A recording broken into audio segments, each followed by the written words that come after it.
that resonates this week, perhaps more than any other, that you can join me on, since you will all know it for sure.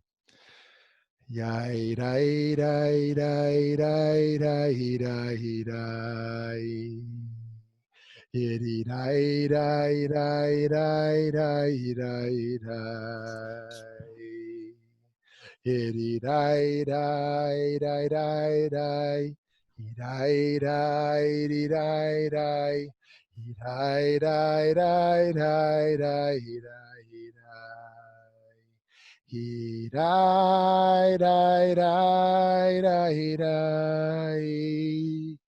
He die, die, die,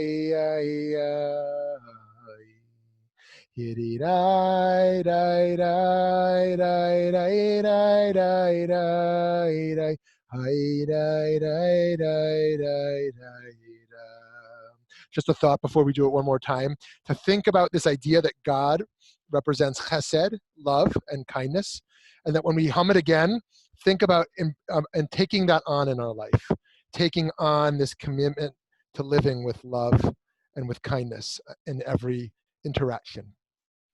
Hiri dai dai dai dai dai dai dai. Hiri dai dai dai dai dai. He dai dai dai dai dai. He dai dai dai dai dai. He dai he dai. Hiri dai dai dai dai dai. Hiri dai dai dai dai dai. Yiddy die die die die ay ay ay. Yiddy die die die die die die. So let me ask you, we're going to take a few tangents before we start. Avinu Malkeinu, do those two words resonate for you? Are those old, outdated, patriarchal, I don't care about kings and fathers? Or do those resonate and really feel like one of many powerful ways to think of a relationship to God? Does anyone want to share? How do you think of Avinu Malkeinu? Avinu Malkeinu. Our Father, our King. Yes, please, Andrea, yeah. Yeah, they resonate very deeply. And I'm actually working on, in our shul, we're doing a kind of an art installation, and people are scheduling time to go in an hour at a time. So I'm working on a piece for Avinu Malkeinu, and I think they resonate because it's the ancient tune. It's ingrained in us. But I'm also working with Imanu Malkatnu, and all the various ways of naming the feminine or the non-gendered God. So I'm bringing that into it. So I think for me, it resonates, but I also sometimes have to translate in my head, to make it really relevant to me personally. But definitely the ancient words are deep in us. You can decide if you think Freud was right. Freud and the like thought that if you had a good early childhood experience with your father, that this is a God-like person, and thus it will be much easier to cultivate a healthy relationship to God, because your father is God to you as a young child. And if you did not have a father, or if your father was abusive or neglectful or not present, then it will be harder to have a God representation. Now, the question whether that is true at all, and the question also whether Freud was too male-driven as well. Would a child view their mother as an embodiment of God, powerful and fully capable and all-knowing as such? And so there is a trend today to reject gender, and there's an opposite trend to be all genderful. And so some will say, I don't want a God image, a male image of God, because God is not male, and so I reject that. And others who say, no, I believe God is male. I also think God is female and also beyond gender and all of these things. And so you can decide which one resonates for you. Maybe you like a male God.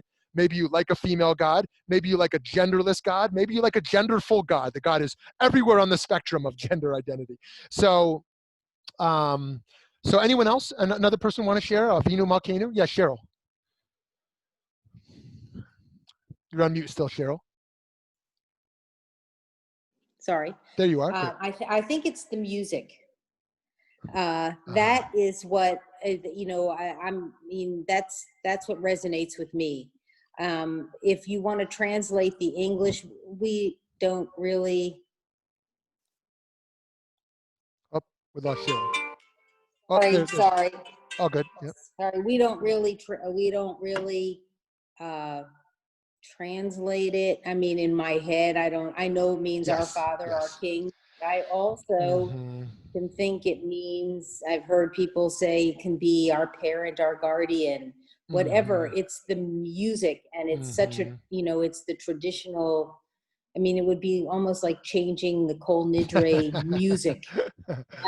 And it's such an integral and emotional part of this particular time. So no, I'm not offended by it. Yeah, thank you. Yeah, so for me, I find it powerful for some prayers to think about the meaning of the words of the prayers, and for others, I find it meaningful to not think about the meaning of the words, but to kind of surf upon the words, use the words to transcend the words, and allow either the nostalgia or the emotion that emerges from them to take me somewhere else. And so I think for someone, they might say that as well in such a case here. Where if the words speak to you, the other thing you can do, of course, is retranslate. You can retranslate that as my parents, it's not a stretch, my parents and the majestic, and so there are all these options here. Is there one more person who wants to say something here? Yes, Eileen, yeah. I find that Alvino Malcano, it's the Max Janowski music that I appreciate. When I was younger, I think I probably accepted the words. Now that I've reached the wise old age, I question the words. I think it's too limiting rather than being inclusive. Great. Okay, so we're going to come to a whole range of conclusions as to what to do with prayers that sound like that. There's an answer here that, yes, it's true, and we need to say more. There's the answer is, I don't care about the words. I mean, I'm not even paraphrasing you all. I'm just kind of giving some meta themes that I don't even care about the words. There's the feeling, there's the music. Then there's the sense of it's too limiting. I need different words. So I give us all the bracha that going into the high holidays, we can get what we need. I know this year, more than any other year, it's hard to get what we need. When I think of what I need from a high holiday experience, I'm not going to get it this year. And so we have to work harder. We have to work harder to get what we need on our own, leading up to the holidays and after. I like to say, if somebody didn't train for a marathon and then they went to run a marathon, it'd be pretty embarrassing, right? Of course, they're going to be disappointed with the results. So too, the high holiday experience. If someone's like, I'm not going to think it at all, I'm just going to get my ticket, and then they show up at the door, they're going to be disappointed because they're not going to be ready for it. They're going to be ready for such an experience. They haven't done the work. They haven't prepared their hearts. They're going to leave with a critique. The sermon wasn't good enough, and the choir wasn't powerful enough, and blah, blah, blah, blah. And they might be fair critiques, right? But actually, we have to do our work. And so I give us the bracha that we can do the hard work to lead up to the high holidays so that we can get the growth and the reflection and the connection that we want to have. Okay, friends, we don't normally open up with that, but I felt like leading into Rosh Hashanah this week, I wanted to have that, and we can certainly return to that after if we want as well. So this is a fun one. I mean, they're all fun. I think they're all fun, but don't judge me for what I think is fun. Other people might go to operas and to basketball or football games, and this is my idea of fun. So, and why is it fun? Because we're going to talk about Bishul, cooking, Opheh, baking. Now, I know very little about cooking and baking. I mean, I know a little bit because I watch it, I see it happen. I try to do it and I fail. I even burn oatmeal. You can't burn, who burns oatmeal? But I even burn. So cooking is very deep. Just like Cheryl said over there by Avinu Malkeinu, there's a feeling that emerges. There's a feeling that emerges from a melody. So too, there's a nostalgia that is most deeply connected to the sense of smell, right? You've heard that before, that our capacity for memory of all the senses is most connected to our sense of smell. When I smell an apple pie or a strawberry rhubarb pie, I'm back in my nanny's, back in my grandmother's house. And that's why Starbucks, you walk into Starbucks in Paris or in Bangkok, and you're in Starbucks in Manhattan or in Scottsdale because there's a smell to the Starbucks. Or the same would be true of a McDonald's. McDonald's, I heard, I never verified if this is true or not, they pump the smell of the McDonald's out into the parking lot, I was told. Have you heard that also? As a form of advertising, a smellful advertising, because if people smell it, they crave it, right? And so there's all kinds of things that happen with the power of smell and of cooking, and that's why the home cooked meal might not even taste better than the restaurant meal, but the experience of seeing it cooking, of smelling it cooking, even the labor of love that goes into it. And so reflect a little bit, for those of you who are Bereshit or Tanakh buffs, reflect a little bit in our conversational space. I want to hear from you on some spaces in the Torah where cooking happens. Where are some spaces where cooking happens? I'm just going to name two right now, but maybe you'll think of more to share. One of the most obvious is Genesis 27, the sibling rivalry of Yaakov and Esav, Jacob and Esau. They want to impress their father. They want their father's bracha, Yitzchak, Isaac, Genesis 27. And so they're going to come with different foods, and Rivka is going to very deceptively and lovingly prepare her son Yaakov, who she wants to gain favor with her husband Yitzchak, with the right food to impress their father. And so food is used to impress. They want to bring unique food to their father to please him. People cook for people sometimes to please them, sometimes to share love. It's an act of love when one cooks for someone. So Genesis 27, and how is this food used to impress the father? Now going back to Avinu Malkeinu, how about the Avinu Malkeinu? We call it korbanos or korbanot, sacrifices. We cook for God. Now this is a strange idea to us today, the idea of cooking for God, because maybe if you're like me, the idea of animal sacrifice as divine worship might not resonate. But the idea of cooking for God was the way the ancient world understood expressing love for God. Not only the sacrifice of one of my animals, I might have only had 4 and I'm giving one to God, but also I'm cooking this for God. I'm offering this to God. Now, this is one way we might understand the act of making a blessing. I pause before I eat my cooked food or any food, and I say, thank you, God, I offer this food to you. And I offer it to you, God, in the sense that the energy I get from the food, the sustenance I get from this nourishment, I wish to offer back. I'm going to use my energy to serve other people, to pray, to donate money, to donate time. I'm going to use my capacities to serve, and this food is going to give me that capacity. And so it's an offering to God, and by me giving my energies through that. Okay, so think of some other cases, either in Tanakh or in Talmud or in just your own life, of how you think of food, in particular cooking, as a form of service. Okay, friends, here we go. We're at the 11th malacha of 39. So if you've made it this far, past a quarter of the malachot, I'm grateful to you. More me to you, because I couldn't do this without you. So Bishul, cooking or baking, and this malacha is concerned with enhancing food or even non-food items through heat. What a great invention heat was. If we think back actually to the Garden of Eden, this is why we make Havdalah Saturday night, because they invented fire, as the story goes. They figured out not only how to bring heat to the world, but light. You've heard that idea before. How in this conflict to bring light, just not heat. This malacha is based once again upon the work in the Mishkan, in the tabernacle, of baking the showbread and producing dyes for the necessary herbs. I say that every session. Soon I'll stop saying that, but right now I'm still saying that. To determine whether a solid food is altered enough to reach the level of Bishul is measured by considering whether it has become machal ben drusai. machal ben drusai, about half cooked. And it's actually kind of funny where that comes from. There's a robber, and the robber's in a rush, right? The robber's in a rush, so he's got to cook the food and get out of town. I got to cook my steak, my T-bone, and then I got to get out of town before they catch me. And so how fast can I cook this before it's ready enough? I'm not, okay, maybe I want to eat raw meat, but maybe I want to cook it a little bit. Maybe you eat your steak well done, right? Maybe you eat your steak raw-ish. And so he wants it machal ben drusai. It's got to be half cooked to be considered cooked on Shabbat. And the measure for cooking a liquid is called yad soledet bo, the point at which one's hand would pull back from the heat. Right, you put your water in the shower. Oh, that's a little too hot. I'm going to lower it down a little bit. Right, you put your hand into a hot cup of tea. Right, okay, that's so hot. I'm going to pull back quickly.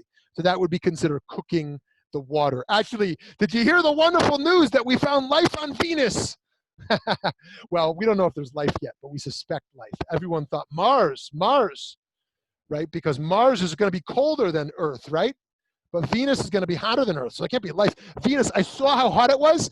It was mamish. It was like, I forgot, it was like 500 degrees Fahrenheit or something, maybe even hotter. You can tell me the exact number if you look it up while I'm talking. But it was so hot, and Yad Soledet Bo, we're talking like 112 degrees, 110 degrees. As low as 110 degrees Fahrenheit is what the rabbis assess to be the temperature as to when someone would pull their hand back. They wouldn't just say, oh, that's a little hot for me. They would actually rip it back. If you think of a hot tub, how hot is a hot tub? I think it's like 102. Maybe like a really hot tub, 105 hot tub, right? How hot is your water pot when you cook it for your coffee or your tea? I think it gets up to like 160, right? It gets really hot. You're not going to put your hand in that water. It's going to burn you, right? Anyways, Venus is very interesting. So what kind of life is on Venus? Been talking about this with my kids. What would that life look like? A 500-degree Earth, not an Earthling, but a Venusling, Okay, friends. So fire for the force that effectuates Bishul, cooking, is a crucial ingredient not only in the physical world, but also in our spiritual lives. Rabbi Yehuda Aryeh Leib Alter, who's that? The Sfat Emet, the great Sfat Emet. Here's what he says. Is it helpful or distracting when I put the source on the screen? Thumbs up for helpful, thumb down for distracting. I see thumbs ups. Okay, good. Here's what this Hasidic Rebbe says on Parshat Tzav. The Baal Shem Tov, of course, the founder of Chassidut, taught that there must be a point of fiery enthusiasm in our hearts. This is the meaning of the phrase, a perpetual fire shall be kept burning. The altar symbolizes the heart, and the fire is our enthusiasm. Remember the Ner Tamid? You know when you walk into synagogue or temple or shul, whatever you call it, in front of, above the Aron Kodesh, above the ark, there should be a light that's burning, right? Right? There should be a fire there that not burn out. If you're the janitor, then you're the one who finds the time it's not burning, and then you kind of put a new battery in or whatever you got to do. Fix the electricity. Hopefully it doesn't happen during a service. But okay, anyways. The idea that our fire should always be burning in service, so too in our hearts, there should always be a fire in the heart. A fire in the heart. And that's what we have to do. Our spiritual lives is to keep the fire alive. If you feel the flames are dimming, we got to do more spiritual work to keep the fires alive.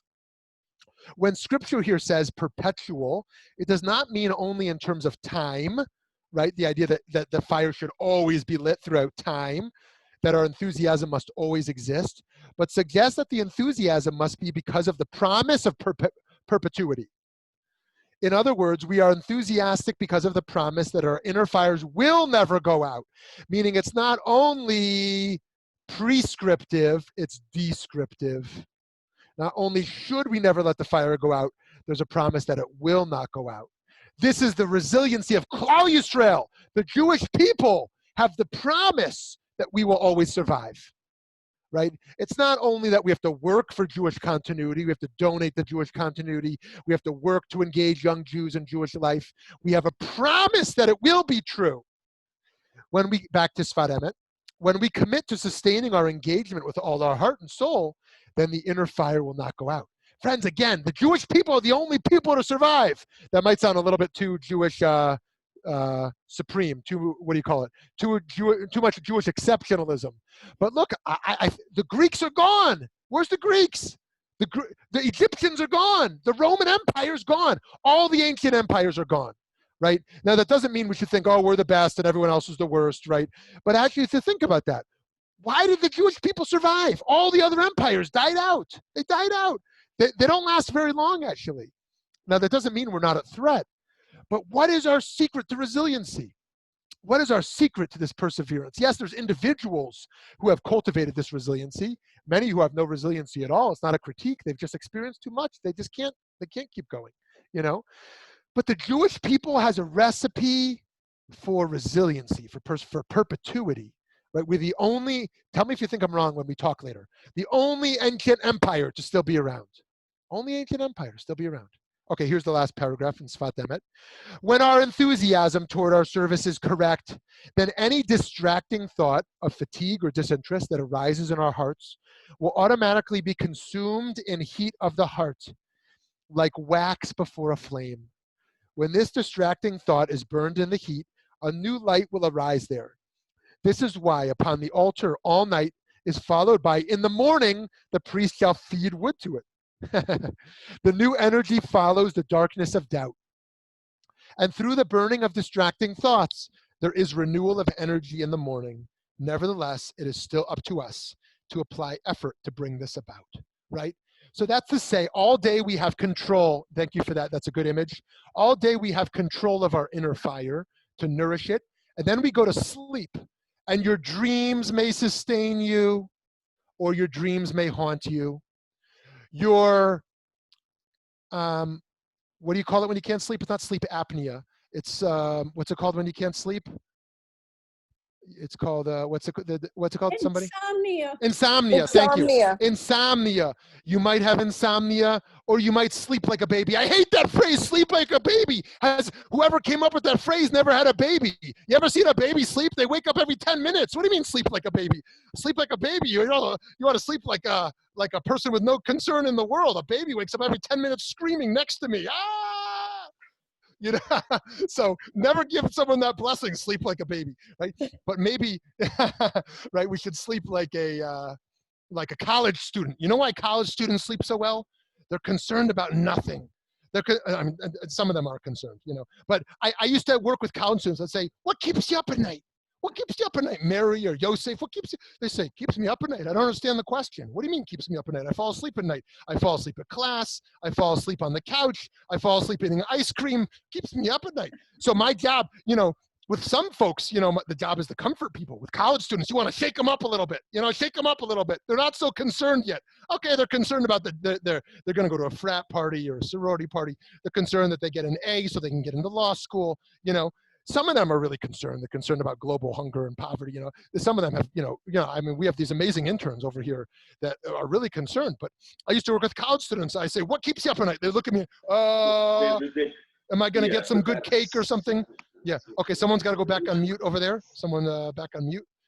Thank you. Okay. Anyways, well, a lot of distractions. So someone's got to go on mute over there. We got who's off mute. We're going to find you. We're not going to shame you. We're not going to shame you. Oh, no, everybody's on mute. Oh, okay. I wasn't going to tell tangents, but I want to tell you a little tangent. A little story. Can I tell you a little story? Okay. This is a little story about shame. Here's the story about shame. I just heard this week. A guy came over to the rabbi at a wedding. He says, Rabbi, I became a teacher because of you. He says, really? Are you serious? I don't even remember you. What's your name again? He says, I was in your class as a teenager. And one day a kid ran into class crying that his watch was stolen.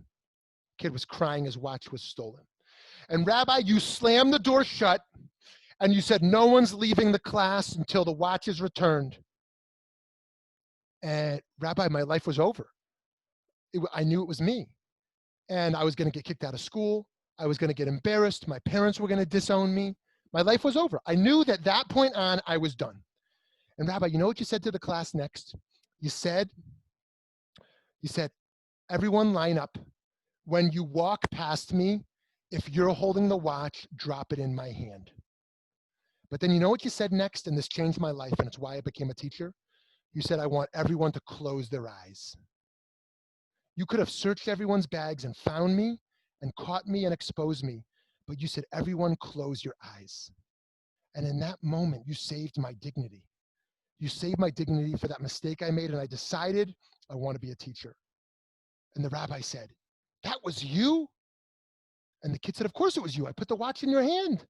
And the rabbi said, my eyes were closed too. My eyes were closed too. And so friends, Rosh Hashanah, Yom Kippur, a lot of it is about second chances. Okay, maybe third chances. Maybe some people need some fourth chances, right? And maybe some people don't need a second chance. There are some things, we do have mass incarceration for some things. These are complicated criminal justice issues. But Rosh Hashanah, Yom Kippur is the idea. The challenge is not that we believe in God. The challenge is to believe that God believes in us. The challenge is to believe that we deserve a second chance, because all of us have failed.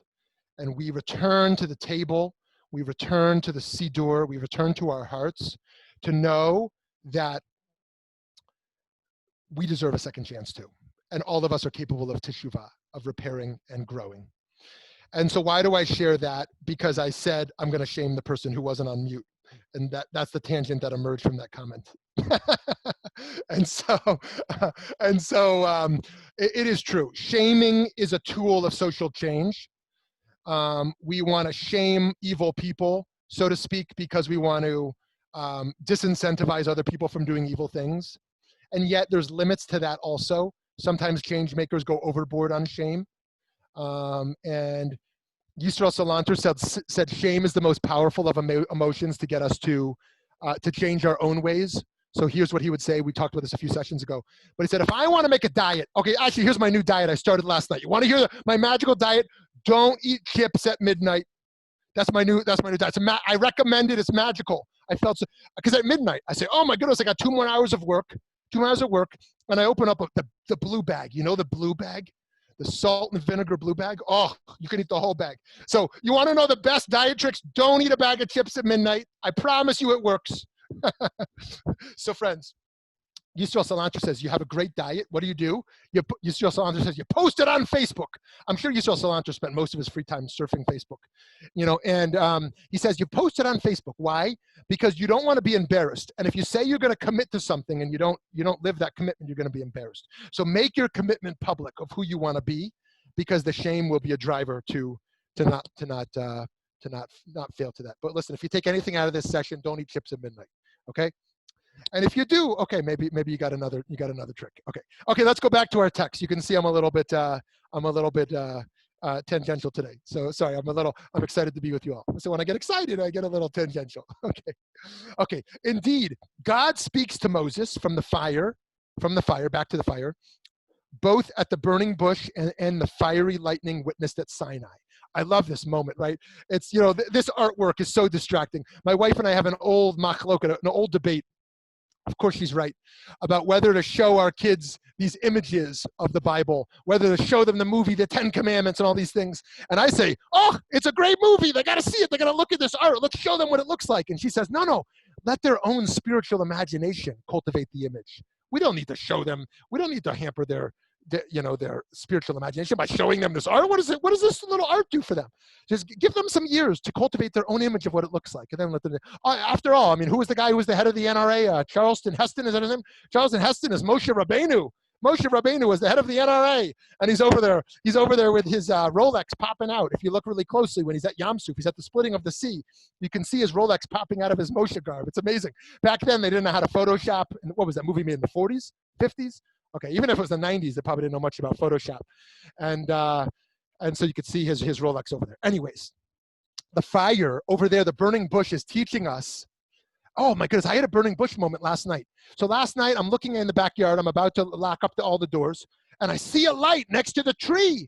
And I go, oh my goodness, I don't want to go out there. But what if that's the burning bush? I said, there's a 0.1% chance that God thinks Shmuly Yanklowitz in this moment should have a burning bush moment. 99.9%, I'm not the guy. I'm just not the guy. I'm sorry, I'm sorry if you thought I might be the guy. But I'm not the guy. So I say, look, I got to have a little faith here. So I walk out there, and one of our, the foster kid, the new foster kid in the house who just arrived, had left a little truck light on. was a little light on top of the truck that was shining on the tree. And so there was the burning bush moment. But I said, you know what? We're going to talk about the burning bush tomorrow. I got to go at least see if anything's happening over there. Maybe this is my moment. Maybe this is my moment. Okay. So anyways, the burning bush moment is reminding us that the burning bush is not something outside of us. It's not the little truck next to the tree late at night. It's inside of us. The burning bush is on fire inside each of us. We have to see it. Moshe couldn't see it. He missed it the first time. Then he eventually noticed it. God doesn't speak to us. My father always says to me, when is God going to make God's great appearance? We're waiting for the split sea. Where's this great appearance in the world? I say, it's happening all the time. You got to look inside. It's happening in there. The burning bush is alive inside of you. Fire creates both a locus and an experience within which to encounter the divine. On the other hand, fire also defines a spiritual place as dangerous. As it says in Deuteronomy 4:24, for the Lord your God is a consuming fire. God is a consuming fire. Don't get too close. Don't get too close to the consuming fire. Or consider the idea that fire represents Gehenna, hell, and forms of damnation for those who transgress, so to speak, as we see in the early texts. The Talmud indicates that fire is 1/60th part of Gehenna. It's 1/60th, a form of hell. Or the idea of fire as a punishment. They issued a proclamation in Sodom saying, everyone who strengthens the hand of the poor and the needy and the stranger with a loaf of bread shall be burnt by fire. Fire is a form of punishment. Similarly, we are told about the dangers of fire in the following story from the Talmud of Sota 17a. Rabbi Akiva taught, if a husband and wife are worthy, the divine presence dwells in their midst. If they are not worthy, a fire consumes them, right? They're teaching over there that in a relationship, fire can both be a connector or it can be a destroyer. So too, relevant to this coming Yamim Noraim, these days of awe, these days of awesomeness, we see the tension between the themes of fire as a divine invitation and of flames as a reminder of divine dominion in the Unatana Tokef prayer. Unatana Tokef. The strength of the prayer lies in its juxtaposition of the powerful imagery regarding divine might on the one hand, and the idea of divine closeness and mercy are accessible on the other. These two elements of the human relationship with the divine are played against each other throughout until towards the end of the prayer, we read of divine decrees issued on Rosh Hashanah as to who will be saved and who will not, and reminding us that some who will perish will face a fiery end, while some will be challenged by water. This poetry is ambiguous as to whether fire in this context bears more positivity or more of a negative connotation. Perhaps that ambiguity is a necessary outgrowth of an image that appears earlier in this prayer. Earlier in Unatana Tokef, we're told that a great shofar will be sounded, but the sound will be heard will be a still small voice. This line reminds us of the considerable drama that follows the face-off between Eliyahu Hanavi, Elijah the prophet, and the prophets of Baal when Elijah has an encounter with the divine. We see that over in Kings, book 1, chapter 19, verses 11 to 12. Eliyahu witnessed a great wind, followed by an earthquake, and ultimately a blazing fire. But the divinity that Eliyahu seemed to assume he would find in those powerful forces was not there. Even a raging conflagration did not contain the divine reality. That force actually appeared in a kol demama daka, a still small voice, described in precisely the words borrowed to invoke the immanent, merciful God in Unatana Tokef. We may find God in the loud noise, in the power. We may find God in the silent, quiet moment.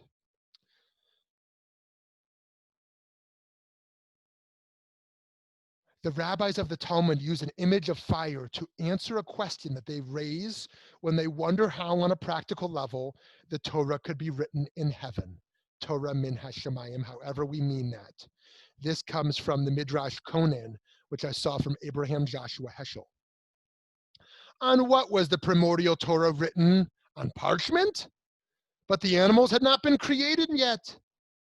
So how could one use their skins for parchment? Maybe on gold or silver, but the metals had not been created, refined, or unearthed. Maybe on wooden tablets, but the trees had not yet been created. So what was it written on? It was written with black fire on white fire and wrapped around the right arm of the Holy One, as it is written on God's right arm, the fiery law. This image of what does it mean to have words, to have letters before there are physical objects. What is primordial Torah? You know, there is a far-right conservative social commentator and pundit today who used to be known as a Jewish thinker and educator. He used to write books with Joseph Telushkin. But before he went off the deep end in some crazy ideas and being hyper-political, he had some very insightful thoughts. I'm sure he still has some insightful thoughts. But one of his thoughts, which may resonate for you or may not resonate for you, is that God is not a being out there. God is the moral capacity within us to listen to our conscience and know moral truth. That moral truth that we hear inside of us, that is God. And so that's a little bit of a very humanistic notion of God that he's ascribing to. And he's doing that to appeal to a Judeo-Christian ethic beyond just a Jewish notion. But this idea of the voice of God, so to speak, in a way that is not written, one way we might understand that is the quiet voice of conscience. The quiet voice that emerges in us when we reflect upon our choices, and then it emerges so loudly or so quietly. In our previous malacha of kneading dough, we explored how Torah is called water, but also at times how Torah is called fire. Torah is called fire, right? Torah is called water, right? The sages say whenever it says water in the Torah, it means Torah. But whenever it says fire, it's also Torah, the opposite of water, you might say. Why? Now I'm reading from the Mechilta, a midrash. Why was the Torah not given in the land of Israel? I love this question. I've got 5 or 6 answers to it, but we're only going to look at one today. Why was the Torah not given in Israel? You should have thought, leave Egypt, leave oppression, travel through the desert, get rid of your slave mentality, get rid of that victimhood. Because victimhood is not how you lead. You don't lead from victimhood. You lead from transcending victimhood. Of course, you can never fully transcend it. But the generation, Rambam says, of slaves has to die out so that a new generation who can handle sovereignty can emerge.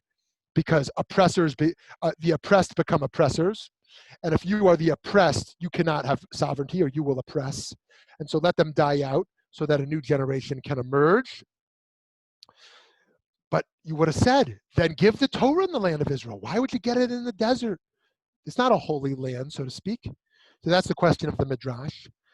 To avoid causing dissension among the tribes. Else one might have said, in my territory the land was given, and the other might have said, in my territory the land was given. Therefore the Torah was given in the desert, publicly and openly, in a place belonging to no one. To 3 things the Torah is, okay, now before we get to the next part, so just so you understand the answer there, Israel was divided up among tribes, and this tribe would have said the Torah is ours, and this tribe would have said the Torah is ours. It wouldn't have been everyone's. Or imagine today in the Palestinian and Israeli conflict, right? Where was the Torah given? Or the settlers who will want to hold on to a particular area, because that's Hebron is where the ancestors are buried, and Yerushalayim is where the temple was, and Sfat is where the holy Kabbalists were, and so on and so on. And so here's the place the Torah was given, right? And so the problem with revelation being attached to one piece of land. Okay, we continue in the Midrash. To 3 things the Torah is likened: to the desert, to fire, and to water. So we already talked about water and fire. Here we see the desert also. This is to tell you that just as three things are free to all who come into the world, so also are the words of the Torah free to all who come into the world. Friends, is that gewaldic? It's gewaldic, right? The Torah's free. Nobody owns it, right? The ultra-Orthodox don't own the Torah. The Reform movement doesn't own the Torah. The Israelis, as opposed to those in the diaspora, don't own the Torah. Nobody owns it. Jews don't even own it, right? The Gentiles, hey, enjoy the Torah, right? Nobody owns it. Nobody owns water, right? Today you want to buy water, you got to get a bottle of water. $4, please. $4 for your water, right? You want to get fire, you got to pay for your electricity. My electric bill's through the roof. And then nobody owns the desert. We live over here in the desert. Who owns the desert? Who owns the desert? Okay, interesting. Torah is also likened to fire because it brings light and warmth. Here's what the Zohar says, Zohar HaKadosh, over here in Idrazuta, Devarim Parshat Hazinu.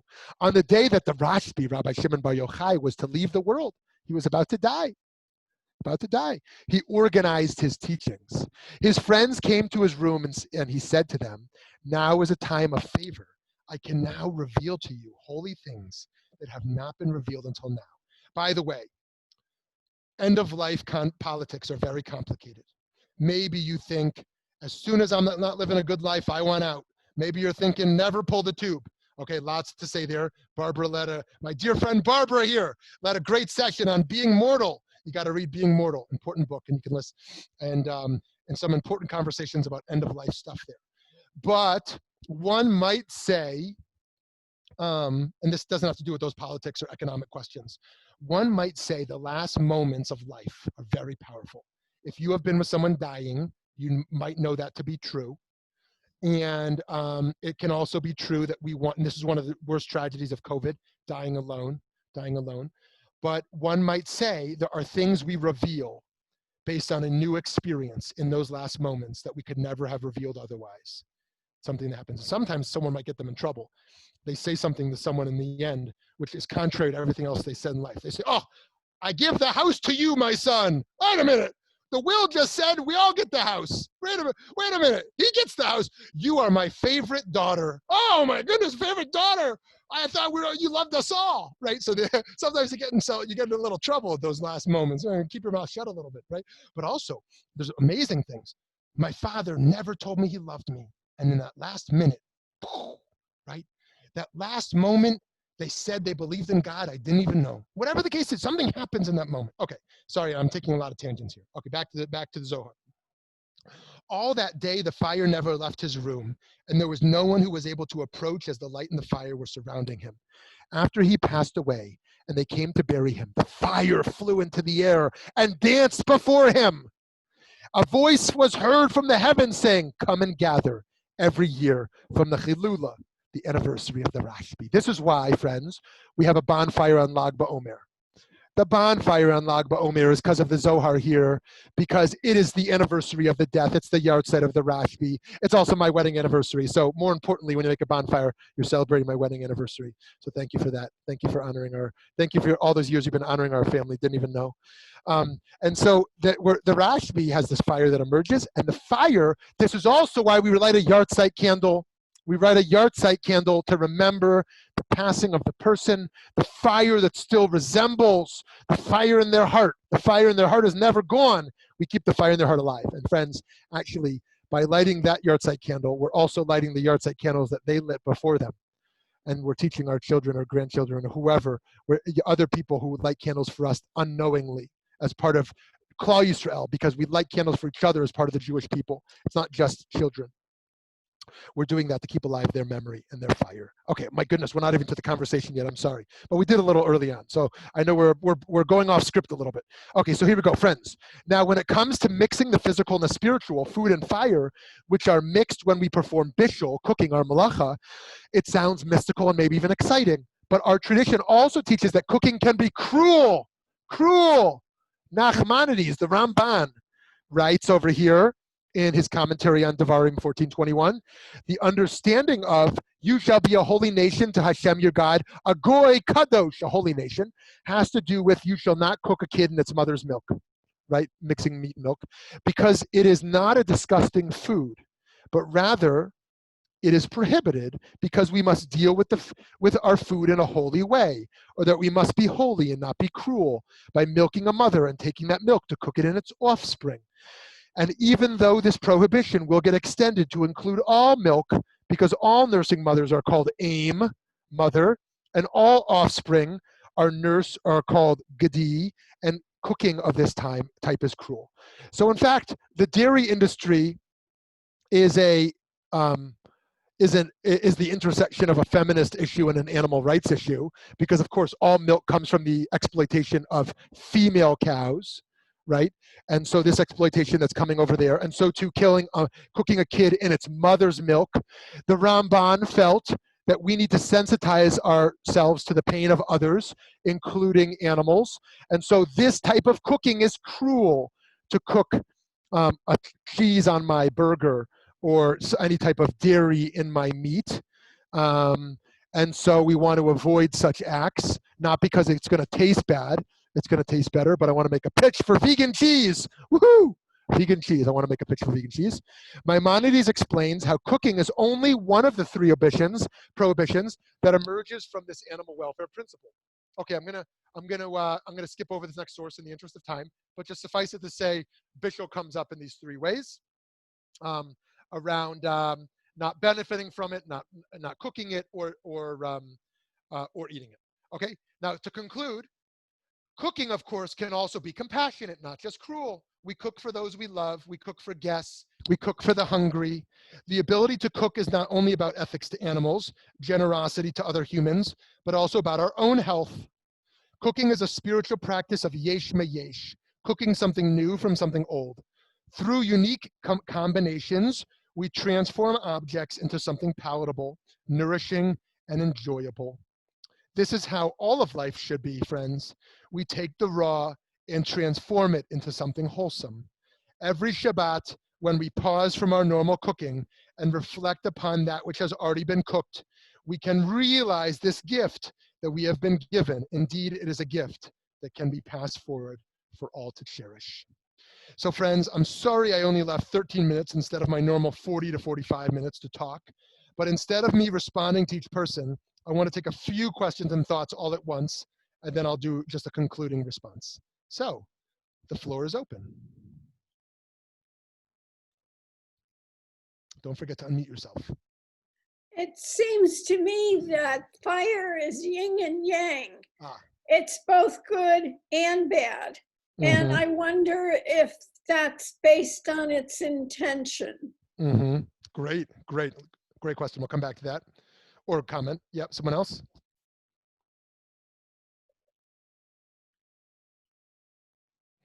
I know we put a ton on the table today.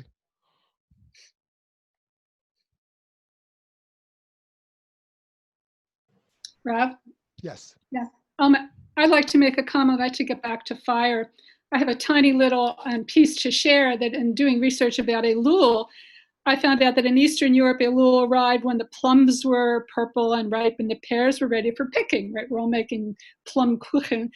And the Jews called Elul the time of the Flammen und die Beeren, the plums and pears. In Yiddish, these two words have additional meanings, meaning Flammen, flames, and Beeren means to burn.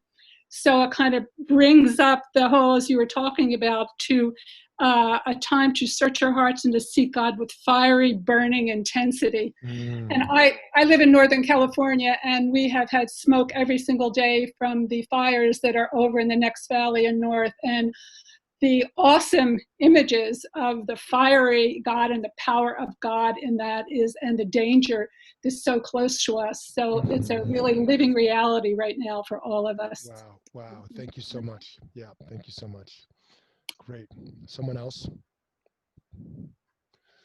Well, just based on what Andrea said, it's fire is destruction, as total destruction and danger. Looking at what's happening in California is terrifying. It's right up the coast. It's actually starting to hit British Columbia. That's just another thought on fire. Thank you. Thank you so much. Good. Someone else?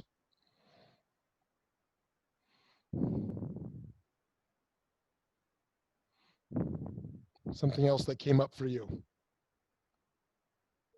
Oh, hi. I had a question. Great. So, not really about fire so much, but the idea of the melachot as not, what's the right word? Not exactly emulating. Like, we want to stop emulating some of God's more creative acts on Shabbat. Am I right? So, would you say that one of the reasons why we don't want to bake or cook on Shabbat is that the human being is actually the recipe of, say, God putting all these different atoms together, using like a certain recipe to create people. And that's one of the reasons why we don't want to do that as a creative act. Very interesting. Good. I'm going to make a note to come back to that too. Awesome. Thanks, AJ.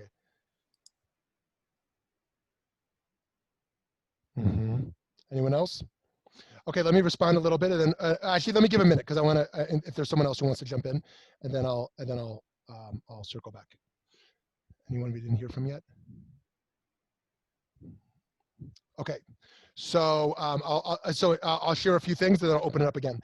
So firstly, yeah, this idea of fire as the yin and yang, constructive and destructive. Yeah, we see that today more than ever, both from firearms, the destructive fires in the Northwest, and wishing for healing and calm over there.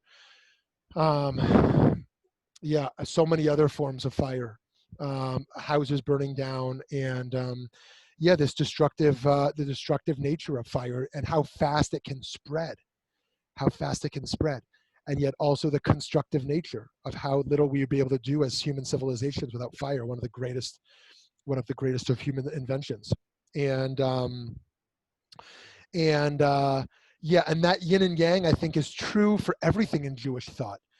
That actually there are few things which are purely good in Jewish thought. Few things that are purely good. We might be able to create a short list, but most which can be abused or channeled for good. And that is the relationship. That is how I understand the Jewish tradition's relationship to objects and to energy. And to go back to this as emotions, the idea that fire in the heart can be enthusiasm. You need this in spiritual life. You need this in romanticism, right? To keep the flames alive. You need this in a passion in one's work, to remain excited about the mission, right? And yet there can be zealotry. There can be an impulsive nature, right? That one is too eager or earnest, right?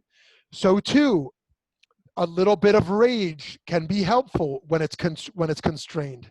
And then there's people who are destructive and don't have control of their anger and rage, right? The fire in the heart can be very constructive, very destructive. It can also be very conjunctive or very disjunctive. That's to say, bring us together or separate us apart. Fire as well can burn down, but it can also meld. Is meld the right word? Mold, I don't know, meld together. Yeah, to meld together. If I'm going to take two objects and use fire to meld them together. Is there another word? Is that the right word? Okay, meld. Okay. So, and then to this point about the creative act, how much creativity comes from this fire, the fire of innovation. And AJ's interesting insight there that humans are cooked. Humans are cooked. There's a recipe that God has for each individual, so to speak. Ingredients are put in and cooked to produce each of us. This constructive process of creating each human as unique. So what's interesting about Tselem Elokim, humans created in the image of God, according to Yitz Greenberg, is that it has three components. The one we talk about most often is dignity. We have infinite dignity because we're created in the image of God. But the other two are equality, and then something which might seem to be an opposite of equality or at odds with equality, but it need not be, which is uniqueness.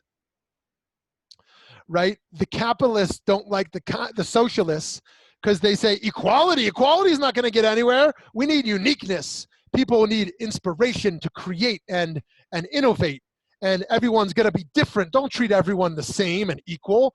People need motivation to be themselves, right? Okay, we can respond to that, but that's beyond the scope of what we're talking about. But dignity, equality, and uniqueness. And so our recipes, part of the recipe of the human foundation, what's constitutive of the human experience, is that we are fundamentally equal. We're fundamentally the same.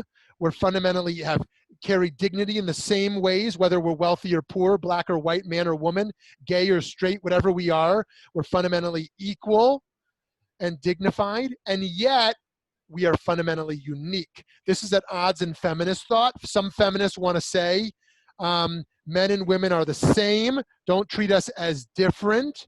And some feminists want to say men and women should be treated equally, but we are fundamentally different as men and women. Our experiences are fundamentally different. Yes, we should have equal rights, but we are fundamentally different. It's not just, biological differences, but also our spiritual, psychological makeup is different. Okay, we might fall out in different places on this. This is also interesting in cultural anthropology. Is the Chinese villager, is their human psyche fundamentally the same as the guy on Wall Street in Manhattan, right? Are these two people like different creatures? Or are they fundamentally the same even though they're living different lives? Okay, so there's a lot to say there. But what is the recipe, as AJ brings up, for the creation of the human being? When we cook, if you do something slightly different, okay, you want to hear my slightly different thing last night? I forgot the nuggets were in the oven for 45 minutes. I overbaked the nuggets for 45 minutes. Boy, am I ever going to roll my eyes again when Shoshana burns something, as if I should ever roll my eyes when she burns something. But I'm like, geez, how could you burn something? 45 minutes I had the nuggets there. In fact, I think probably 50% chance if I cook something, I burn it. But it turns out, actually, that these nuggets, the kids loved it. Like, oh, I want these burnt nuggets. Oh, they love the burnt nuggets. I was always undercooking the nuggets. So sometimes, actually, you can mess up the recipe a little bit and it turns out a little bit better. Our grandparents who used to cook for us, they put a little bit more oil and sugar in than we use these days. We've been advised to. That's why we can't replicate those recipes we got, because those things were, it was like a bag of sugar in the apple pie. Okay, all right, one more comment or question before we wrap up.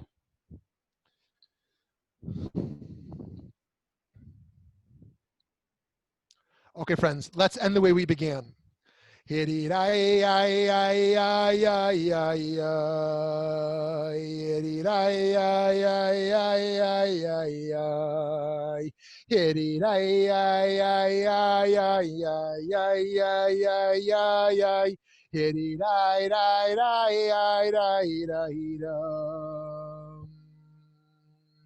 I give you the bracha. Please bless me back that we should connect. We should connect most deeply with the acts we're doing each day to continue to elevate them, to continue to nourish them. But friends, here's a chiddush. Ready for a chiddush? We were taught as kids, maybe I think you were too, that Judaism is about serving. We want to sacrifice. Okay, maybe that's true, but here's another piece to it. Judaism is here to serve us. Now, that's not selfish. A piece of Judaism is to nourish us. The prayers are not just about serving God, about sacrificing to show up at temple or synagogue, even though I don't want to be there. The prayers, the rituals are here to rejuvenate us. Let them do that for us these high holidays. Let them not just be a sacrifice. Let them nourish us. If they're not nourishing us, do it a little differently. They're here to serve us. They're a gift to us. They're a gift to us so that they can recharge us. They can give us fire so we can cook a great apple pie. We can cook a great world together, constantly reinventing this world around us.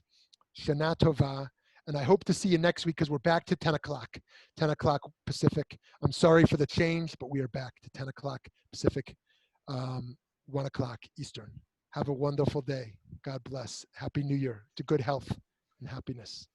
And long life. Amen. Shabbat Tov to everybody. And to everybody.